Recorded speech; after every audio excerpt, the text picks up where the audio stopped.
চট্টগ্রাম আয়তনের দিক দিয়ে ক্ষুদ্রতম জেলা নারায়ণগঞ্জ, আয়তনের সবচেয়ে বড় জেলা রাঙ্গামাটি। সামনে চার্ট আছে, আমরা পড়ে নিব। 12 নম্বর দেখেন, বাংলাদেশের সাথে ভারতের সীমান্তবর্তী রাজ্য হলো 5টি। কয়টি? 5টি। জোরে 5টি। আরেকটু জোরে বলেন, কয়টি? 5টি। পশ্চিমবঙ্গ, আসাম, ত্রিপুরা, মিজোরাম, মেঘালয়। বলেন কি কি? পশ্চিমবঙ্গ, আসাম, ত্রিপুরা, মিজোরাম। বলেন বলেন বলেন। পশ্চিমবঙ্গ, আসাম, ত্রিপুরা, মেঘালয়।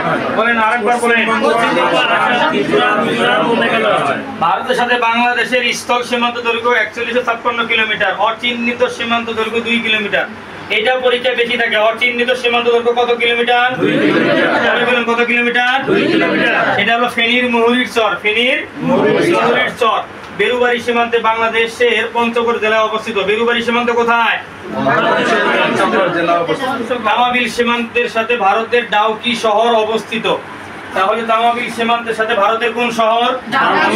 কোন শহর? 13 নম্বর দেখেন, ফারাক্কাবাদ বাংলাদেশের সীমান্ত থেকে 16.5 কিলোমিটার দূরে অবস্থিত। কত কিলোমিটার দূরে অবস্থিত? আবার বলেন। বিলোনিয়া সীমান্ত ফেনী জেলায় অবস্থিত। বিলোনিয়া সীমান্ত কোন জেলায়? কোন জেলায়? ফেনী জেলায়। আংটিহারা শুল্ক পয়েন্ট খুলনা জেলায় অবস্থিত। আংটিহারা শুল্ক পয়েন্ট কোথায়? দহগ্রাম ছিটমহল লালমনিরহাটে। দহগ্রাম ছিটমহল কোথায়? লালমনিরহাটে। দেখেন এখন জলবায়ু ও পরিবেশের একটা চার্ট আছে সুন্দর। এই চার্টটা আপনারা দেখেন।